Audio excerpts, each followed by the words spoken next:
Good evening, ladies and gentlemen, boys and girls of all ages, and whoever is so kind enough to join me tonight.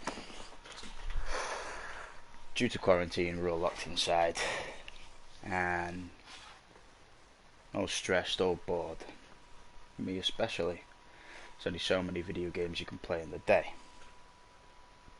So this isn't a video game stream. As you can tell by the title, this is me doing one of my other favourite pastimes. I'm going to read a couple of chapters a night on this channel and see if anyone enjoys it, see if this is what people want. I know I'm primarily a gaming channel, and I personally don't know what the microphone quality is like right now. I hope it's good. I hope it's crystal clear and that I'm not going to butcher the book I'm about to read. Let's see. I hope it's crystal clear. Well, it's far from crystal clear, but I'm not one of those big expensive channels.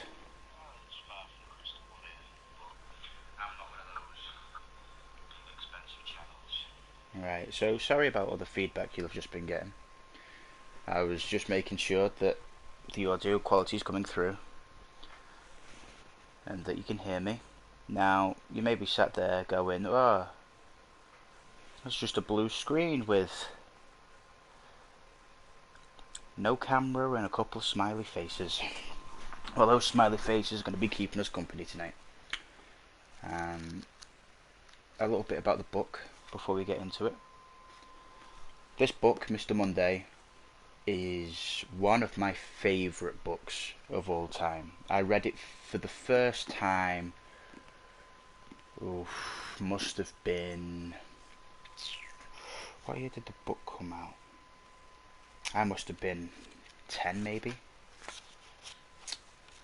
Let's have a look. Came out 2003. I wasn't 10 in 2003 for those asking, I'm 20. But I must have read this for the first time when I was about 10 years old. Maybe a little older, maybe a little younger. Somewhere around 10.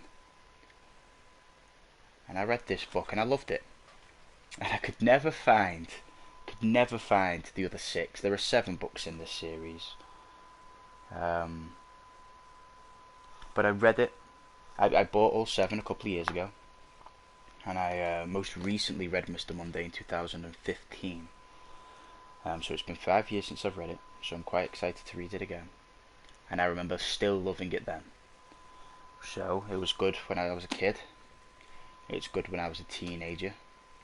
And now as an adult, I'm going to read through it together. And I'm going to see if it still holds up. Now I do have an actual physical book in my hands, and I am going to read it along with you. So hopefully this, you can just take some time and just relax for a bit. Take 20 minutes out of your day. Have a brew, maybe a biscuit, maybe a couple of biscuits. I know Jamie, the moderator, will be having a couple of rich teas because he's boring. But he does love himself a good rich tea. So, a little bit about Mr. Monday. Mr. Monday is a series of, The Keys to the Kingdom Saga is a series of 7 books, and the titles all refer to a day of the week. So Mr. Monday is the first one, and as I said, it's a very good book. It's sort of a fantasy. I don't really know what genre this would fall into, but I'm going to call it a fantasy book because I'm not sure. It's not like, because fantasy doesn't do it justice. It's not. You'll see as we get in. It's not like Lord of the Rings. I do own Lord of the Rings. I do plan on reading others on this channel, but I just want to see if this series picks up first. So I'm not going to start with a really heavy book. This is a fun sort of adventure book, I guess. It's not like medieval or anything. It is set in like probably the year the book's set, like, you know, mid noughties, but it is a very, very good book. So without further ado, hope everyone that is going to watch is sitting comfortably. take a couple of deep breaths, relax, get your favourite hot beverage. I'm drinking a nice black coffee with a sugar. If you hear me sipping on this throughout, I do apologise, but speaking for prolonged periods of time is thirsty work. So, without further ado, I bring to you Mr. Monday by Garth Nix. Prologue. They had tried to destroy the will, but that proved to be beyond their power, so they broke it in two ways. It was broken physically, torn apart with the fragments of heavy parchment scattered across both space and time. It was broken in spirit, because not one clause of it had been fulfilled. If the treacherous trustees had their way, no clause of the will would ever be executed. To make sure of this, all 7 fragments of the will had been hidden with great care. The first and least of the fragments was fused. Inside a single clear crystal, harder than diamond. Then the crystal was encased in a box of unbreakable glass. The box was locked inside a cage of silver and malachite, and the cage was fixed in place on the very surface of a dead sun at the very end of time. Around the cage, 12 metal sentinels stood guard, each taking post upon one of the numbers of a clock face that had been carved with a permanent light in the dark matter of the defunct star. The sentinels had been specially created as guardians of the fragment. They were vaguely human in appearance, though twice as tall, and their skins were luminous steel. Quick and flexible as cats, they had no hands, but single blades sprang from each wrist. Each sentinel was responsible for the space between its own hour and the next. Their leader ruled them from the position between 12 and 1. The metal sentinels were overseen by a carefully chosen corps of inspectors, lesser beings who would not dare question the breakers of the will. Once every 100 years, one of these inspectors would appear to make sure all was well and that the fragment was safely locked away. In recent aeons, the inspectors had become lax, rarely doing more than appear, squint at the cage, box, and crystal, salute the sentinels, and disappear again. The sentinels, who had spent 10,000 years in faithful service, marching between the chapters of the clock, did not approve of this slipshod attention to duty. But it was not in their nature to complain, nor was there any means to do so. They did not raise the alarm if necessary. They could raise the alarm if necessary, but no more than that. The sentinels had seen many inspectors come and go. No one else ever visited. No one had tried to steal or rescue the fragment of the will. In short, nothing had happened for all of that 10,000 years. Then on a day that was no different from any of the more than 3.5 million days that had gone before, an inspector arrived, who took his duties more seriously. He arrived normally enough, simply appearing from outside the clock face, his hat askew from the transfer, his official warrant clutched firmly in one hand, so the bright gold seal was clearly visible. The sentinels twitched at the arrival, and their blades shivered in anticipation. The warrant and the seal were only half of the permission required to be there. There was always a chance the watchwords delivered by the precious inspector would not be uttered, and the sentinel's blades would at last see blurring, slicing action. Of course the sentinels were required to allow the inspector a minute's grace. It was not unknown for a transfer between both time and space to briefly addle the wits of anyone, immortal or otherwise. This inspector did seem a bit worse for wear. He wore a fairly standard human shape, that of a middle-aged man, of rapidly thickening girth. This human body was clad in a blue frock coat, shiny at the elbows, and ink-stained on the right cuff. His white shirt was not really very white, and the badly tied green necktie did not adequately disguise the fact that his collar had come adrift. His top hat had seen much service, and was both squashed and leaning to the left. When he raised it to acknowledge the sentinels, a sandwich wrapped in newspaper fell out. He caught it and slipped it into the inside pocket of his coat before speaking the watchwords. Incense, sulphur, and rue. I am an inspector, honest and true. He recited carefully, holding up the warrant again to show the seal.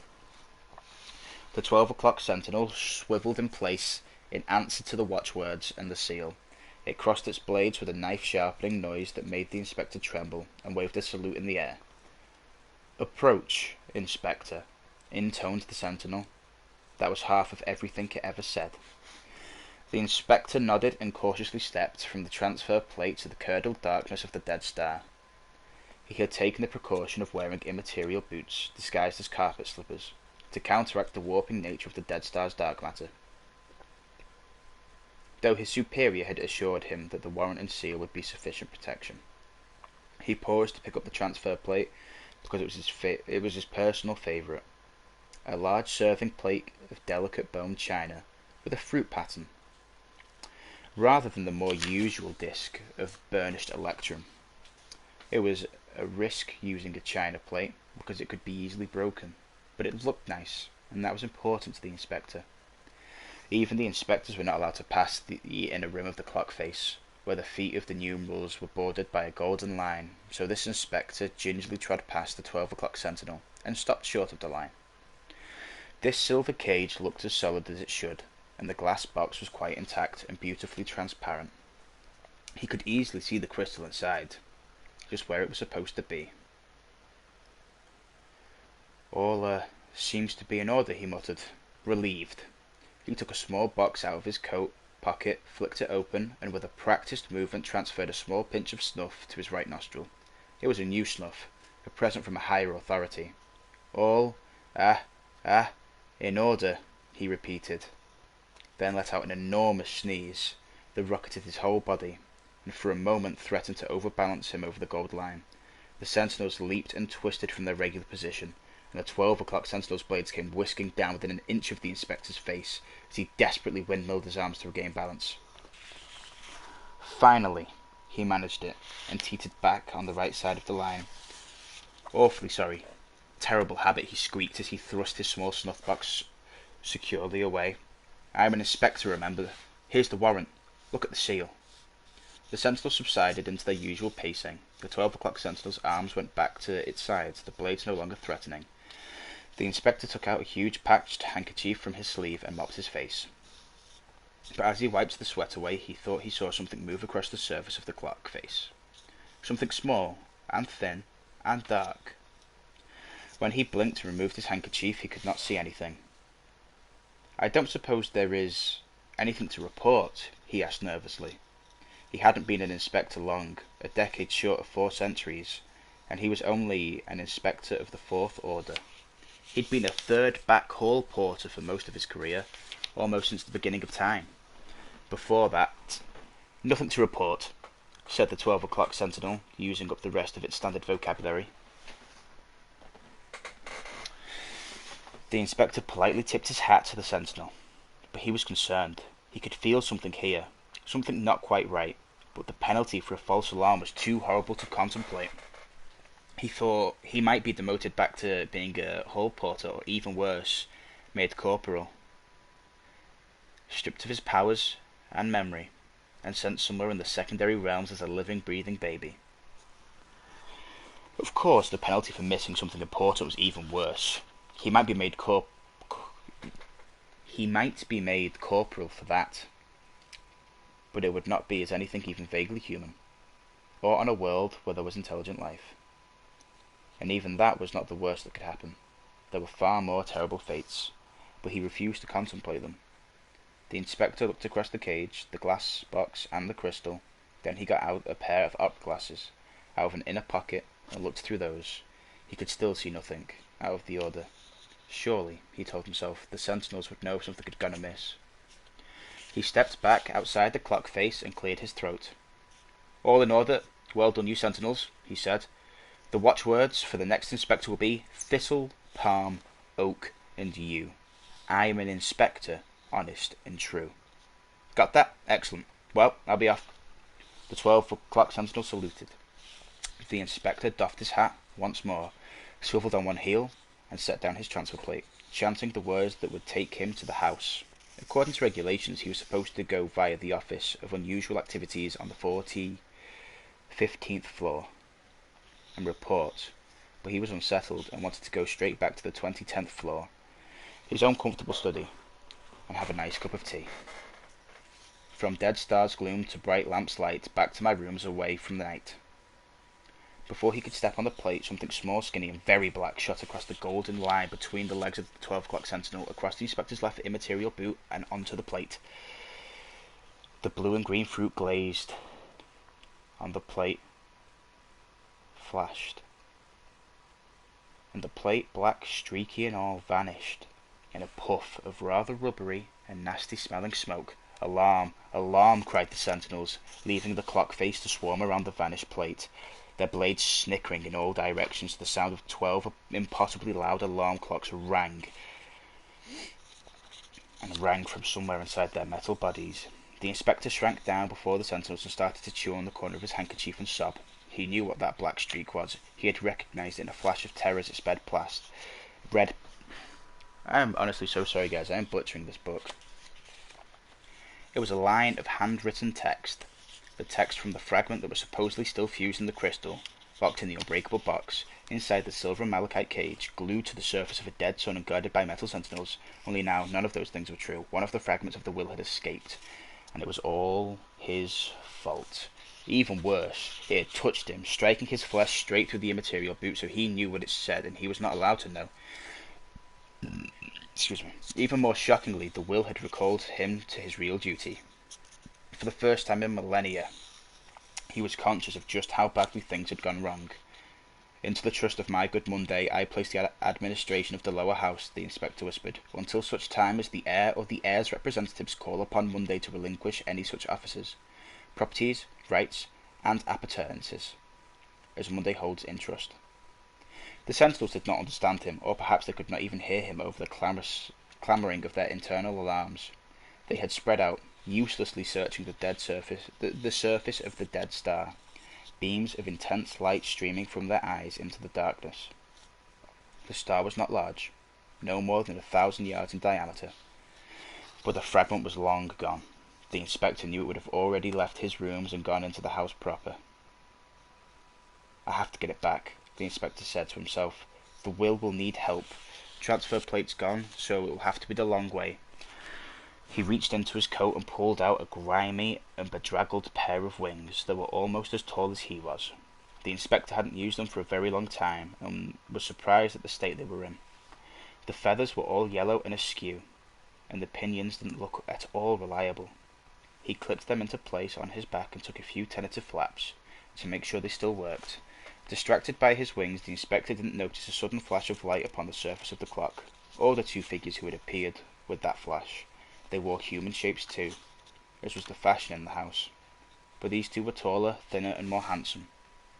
They had on neat black frock coats over crisp white shirts with high pointed collars, and very neat neckties of sombre red, a shade lighter than their dark silk waistcoats. Their top hats were sleekly black, and they carried ornate ebony sticks topped with silver knobs.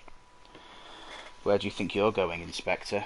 asked the taller of the two new arrivals. The inspector turned in shock, and his wings drooped still further. "To report, sir," he said weakly, "as you can see, to my immediate superiors, and to Monday's dawn, or even Mr. Monday if he wants."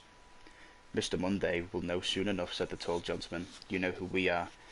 The inspector shook his head. They were very high up in the firm, that was obvious from their clothes and the power he could sense, but he didn't know them, either by name or by rank. "Are you from the 600th floor, Mr. Monday's executive office?" The taller gentleman smiled and drew a piece of paper from his waistcoat pocket. It unfolded as he held it up. The seal upon it shone so brightly that the inspector had to shield his face with his arm and duck his head. "As you see, we serve a higher master than Monday," said the gentleman. "You will come with us." The inspector gulped and shambled forward. One of the gentlemen swiftly pulled on a pair of snowy white gloves and snapped off the inspector's wings. They shrank till they were no larger than a dove's wings, and he put them in a buff envelope that came from nowhere. He sealed it shut, and with a sizzling press of his thumb, they were gone. Then he handed an envelope to the inspector. The word evidence appeared on it. As the inspector clutched it to his chest, he cast nervous glances at his escorts. Working together, the two gentlemen drew a doorway in the air with their sticks. When they'd finished, the space shimmered for a moment and then solidified into an elevator doorway, with a sliding metal grille and a bronze call button. One of the gentlemen pressed the button and an elevator car suddenly appeared out of nowhere behind the grille. I'm not authorised to go to an executive elevator, not up past records by any means, stair or lift or weird way, gavelled the inspector, and I'm definitely not authorised to go down below the inking cellars. The two gentlemen pushed back the grille and gestured for the inspector to step into the elevator. It was lined with dark green velvet, and one entire wall was covered in small bronze buttons. "We're not going down, are we?" asked the inspector in a small voice. The taller gentleman smiled a cold smile that did not reach his eyes. He reached up, and his arm clicked horribly as it stretched, growing an extra couple of yards so he could press a button on the very top right-hand side of the lift. "There?" asked the inspector, awed in spite of his fear. He could feel the will's influence working away inside him, but he knew there was no hope of trying to help it now.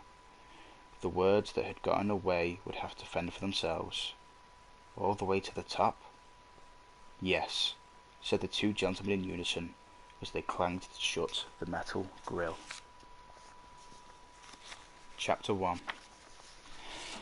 It was Arthur Penhaligon's first day at his new school, and it was not going well. Having to start 2 weeks after everyone else was bad enough, but it was even worse that Arthur, who was totally and utterly new to the school. His family had just moved to town, so he knew absolutely no one, and he had none of the local knowledge that would make life easier. Like the fact that 7th grade had a cross-country run every Monday just before lunch. Today it was compulsory, unless special arrangements had been made by a student's parents in advance. Arthur tried to explain to the gym teacher that he'd only just recovered from a series of very serious asthma attacks, and had in fact been in the hospital only a few weeks ago. Besides that, he was wearing stupid school uniform grey trousers with a white shirt and a tie, and some leather gloves. He couldn't run in those. For some reason, perhaps to fortify the... Honestly, I need to learn to speak the English language before I try something like this, don't I? Let's try that paragraph from the beginning. Arthur tried to explain to the gym teacher that he'd only just recovered from a series of very serious asthma attacks, and had in fact been in the hospital only a few weeks ago. Besides that, he was wearing the stupid school uniform of grey trousers with a white shirt and tie, and leather shoes. He couldn't run in those. For some reason, perhaps the 40 other kids shouting and chasing one another around, only the second part of Arthur's complaint got through to the teacher, Mr. Waitman. "Listen, kid, the rule is everybody runs in whatever you're wearing," snapped the teacher. "Unless you're ill." "I am ill," protested Arthur, but his words were lost as someone screamed, and suddenly two girls were pulling each other's hair and trying to kick shins, and Waitman was yelling at them and blowing his whistle. "Settle down, Susan, let go of Tanya right now." "Okay, you know the course. Down the right of the oval, through the park, around the statue, back through the park, and down the other side of the oval. First 3 back get to go to lunch early. The last 3 get to sweep the gym. Line up. I said line up. Don't gaggle about. Get back. Rick, ready? On my whistle." "No, I'm not ready," thought Arthur. But he didn't want to stand out any more by complaining further, or simply not going. He was already an outsider here, a loner in the making. And he didn't want to be. He was an optimist. He could handle the run. Arthur gazed across the oval at the dense forest beyond, which was obviously meant to be a park, but it looked more like a jungle. Anything could happen in there, he thought. Maybe he could take a rest. He could make it that far, no problem, he told himself. Just for insurance, Arthur felt in his pockets for his inhaler, closing his fingers around the cool, comforting metal and plastic. He didn't want to use it. Didn't want to depend on the medication. But he ended up in the hospital the last time because he'd refused to use the inhaler until it was too late, and he'd promised his parents he wouldn't do that again. Waitman blew his whistle, a long blast that was answered by many different ways. A group of the biggest, roughest-looking boys sprang out like shotgun pellets, hitting one another and shouting as they accelerated away. A bunch of athletic girls, taller and more long-legged than any boys at their current age, streamed past them a few seconds later, their noses in the air at the vulgar antics of the monkeys they were forced to share a class with. Smaller groups of boys or girls, never mixed, followed with varying degrees of enthusiasm. After them came the unathletic, non-committed, and those way too hip to run anywhere, though Arthur wasn't particularly sure which category he belonged to. Arthur found himself running because he didn't have the courage to walk. He knew he wouldn't be mistaken for someone too cool to participate. Besides, Mr. Waitman was already jogging backwards so he could face the walkers and berate them. "Your non-participation has been noted," bellowed Waitman. "You will fail this class if you do not pick your feet up." Arthur looked over his shoulder to see if that had any result. One kid broke out into a shambling run, but the rest of the walkers ignored the teacher. Waitman spun around in disgust and built up speed. He overtook Arthur and the middle group of runners and rapidly closed the gap on the serious athletes in front. Arthur could already tell he was the kind of gym teacher who liked to beat the kids in a race. Probably because he couldn't win against adult runners, Arthur thought sourly. For 3 or maybe even 4 minutes after Waitman sped away, Arthur kept up with the last group of actual runners, well ahead of the walkers, but as he feared, he found it harder and harder to get full breath into his lungs. They just wouldn't expand, as if they were already full of something and couldn't let any air in. Without the oxygen he needed, Arthur got slower and slower and slower, falling back until he was barely in front of the walkers. His breathing became shallower and shallower, and the world narrowed around him, until all he could think about was trying to get a decent breath and keep putting one foot approximately in front of the other. Then, without any conscious intention, Arthur found that his legs weren't moving, and he was staring up at the sky. He was lying on his back, on the grass. Dimly, he realized he must have blacked out and fallen over. "Hey, are you taking a break, or is there a problem?" someone asked Arthur. Arthur tried to say that he was okay, though some other part of his brain was going off like a fire engine siren, screaming that he was definitely not okay. But no words came out of his mouth, only a short, rasping wheeze. "Inhaler, inhaler, inhaler," said the screaming siren part of his brain. Arthur followed its direction, fumbling in his pocket for the metal cylinder with its plastic mouthpiece. He tried to raise it to his mouth, but when his hand arrived it was empty. He dropped the inhaler. Then someone else pushed the mouthpiece between his lips, and a cool mist suddenly filled his mouth and throat. "How many puffs?" asked the voice. 3, thought Arthur. That would get him breathing, at least enough to stay alive. Though he'd probably be back in the hospital again, and another week or 2 convalescing at home. How many puffs? Arthur realized he hadn't answered. Weakly he held out 3 fingers, and was rewarded by 2 more clouds of medicine. It was already beginning to work. His shallow, wheezing breaths were actually getting some air into his lungs, and in turn some oxygen into his blood and to his brain. The closed-in, confused world he'd been experiencing started to open out again, like scenery unfolded onto a stage instead of just a blue sky rimmed with darkness. He saw a couple of kids crouched near him. They were 2 of the walkers, the ones who refused to run, a girl and a boy, both defiantly not in school uniform or gym gear, wearing black jeans and t-shirts featuring bands Arthur didn't know, and sunglasses. They were either super hip and ultra cool, or the exact opposite. Arthur was too new to the school and the whole town to know. The girl had short dyed hair that was so blonde it was almost white. The boy had long, dyed black hair. Despite this, they looked kind of the same.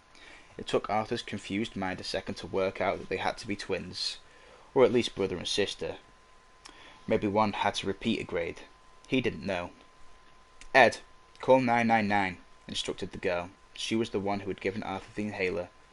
"The octopus confiscated my phone," replied the boy Ed. "Okay, you run back to the gym," said the girl. "I'll go after Waitman." "What for?" asked Ed. "Shouldn't you stay?" "Nope. Nothing we can do except get help," said the girl. "Waitman's got a phone. He's probably already on his way back. You just lie here and keep breathing."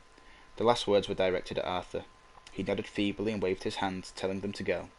Now that his brain was at least partially functioning again, he was terribly embarrassed. First day at a new school, and he hadn't even made it to lunchtime. It would be even worse coming back. He would be seen as a total loser, and after a month of the new term, would have no chance of easily catching up or making any new friends. "At least I'm alive," Arthur told himself. He had to be proper grateful for that. He still couldn't get proper breaths, and he was incredibly weak, but he managed to prop himself up on one elbow and look around.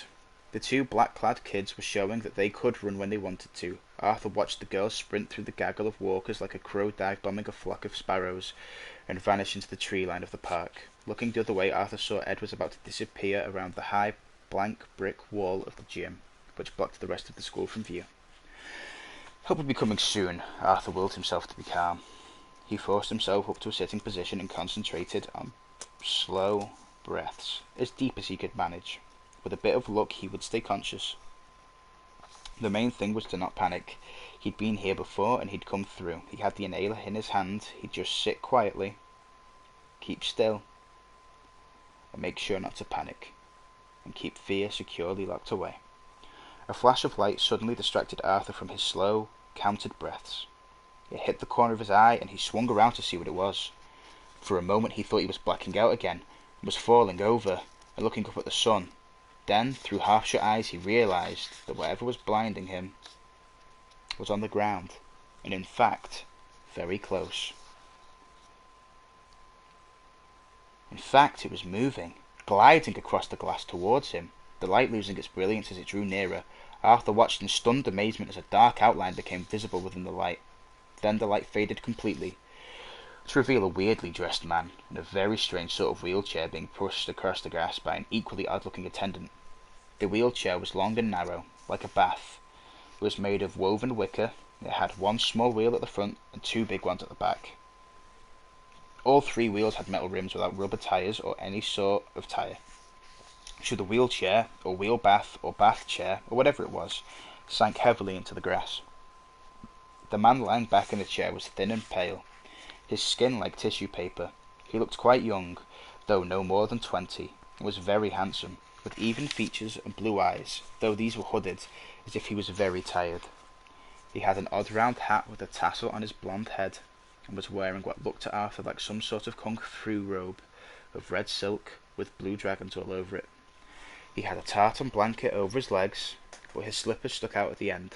They were red silk too, and shimmered in the sun with a pattern that Arthur couldn't quite focus on. The man who was pushing the chair was even more out of place, or out of time for that matter. He looked somewhat like a butler from an old movie, or Nestor from the Tintin comics, though he was nowhere near as neat. He had an oversized black coat with ridiculously long tails that almost touched the ground, and his white shirt was stiff and very solid, as if it were made out of plastic. He had knitted half gloves that were unravelling on his hands, and bits of loose wool hung over his fingers. Arthur noticed with distaste that his fingernails were very long and yellow, as were his teeth. He was much older than the man he pushed. His face was lined and pitted with age, his white hair only growing on the back of his head, though it was very long. He had to be at least 80, but he had no difficulty pushing the bath chair straight towards Arthur. The two men were talking as they approached. They seemed entirely unaware of Arthur or uninterested in him.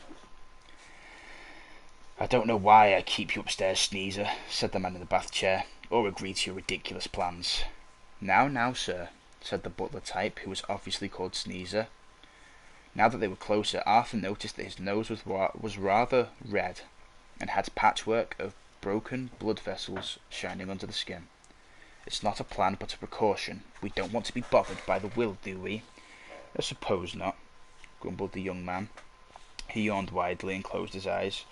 "You're sure that we'll find Subtle here?" "Sure as eggs is eggs," replied Sneezer. "Surer even, eggs not always being what one might expect. I set the dials myself, to find someone suitably on the edge of infinity. You give him the key, he dies, you get it back. Another 10,000 years without trouble, and the will can't quibble. Because you did give the key up to one line of hereditary, as it were." "It's very annoying," said the young man, yawning again. "I'm quite exhausted with all this running around and answering those ridiculous questions from up top. How should I know how the bit of the will got out? I'm not going to write a report, you know. I haven't the energy. In fact, I really need a nap." "Not now, sir, not now," said Sneezer urgently. He shaded his eyes with one dirty, half-gloved hand and looked around. Strangely, he still seemed unable to see Arthur, though he was right in front of him. "We're almost there." "We are there," said the young man coldly. He pointed to Arthur as if the boy had suddenly appeared out of nowhere. "Is that it?" Sneezer left the bath chair and advanced on Arthur. His attempt at a smile revealed even more yellow teeth, some of them broken, but all too many of them sharp and dog-like. "Hello, me boy." "Let's have a bow for Mr. Monday." Arthur stared at him. It must be an unknown side effect, he thought. Action deprivation, hallucinations. A moment later he felt a hard, bony hand grip his head and bob it forward several times as Sneezer made him bow to the man in the bath. The shock and unpleasantness of the touch made Arthur cough and lose all his hard-won control over his breathing. Now he really was panicking, and he couldn't breathe at all. "Bring him here," instructed Mr. Monday. With a languid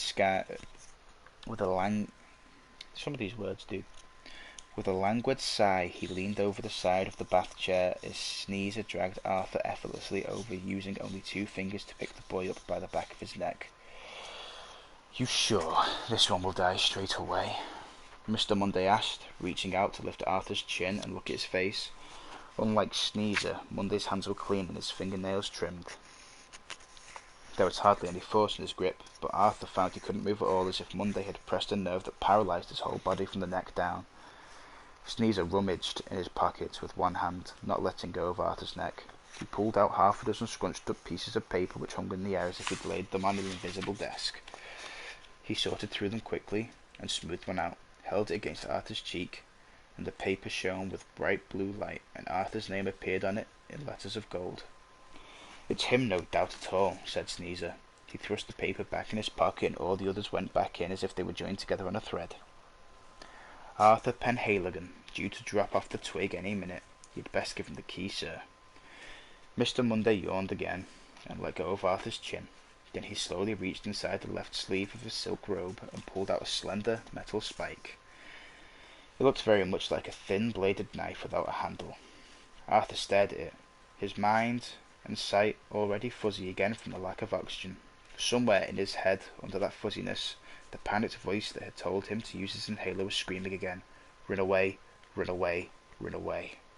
Though the weird paralysis from Monday's touch had gone, Sneezer's grip did not lessen for a moment, and Arthur simply had no strength to break free. "By the powers vested in me under the arrangements entered into blah blah blah," muttered Monday. He spoke too quickly for Arthur to make out what he was saying. He didn't slow down until he reached the final few words.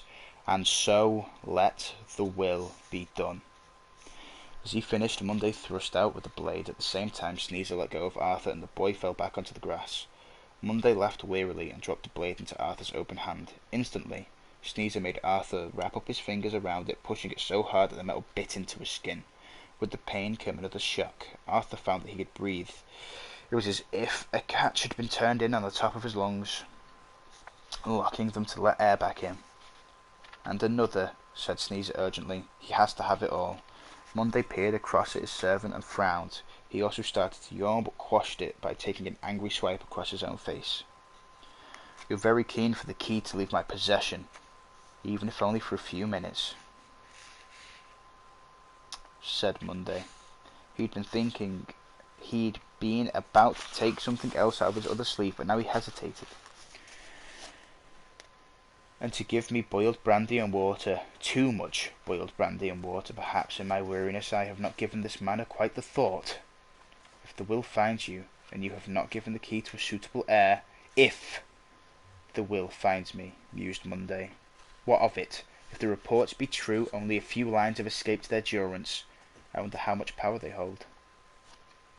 "It would be safer not to put the will to the test," said Sneezer, wiping his nose on his sleeve. Anxiety obviously made his nose run.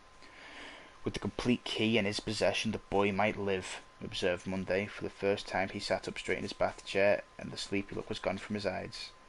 "Besides, Sneezer, it seems odd to me that you, of all my servants, have come up with this plan."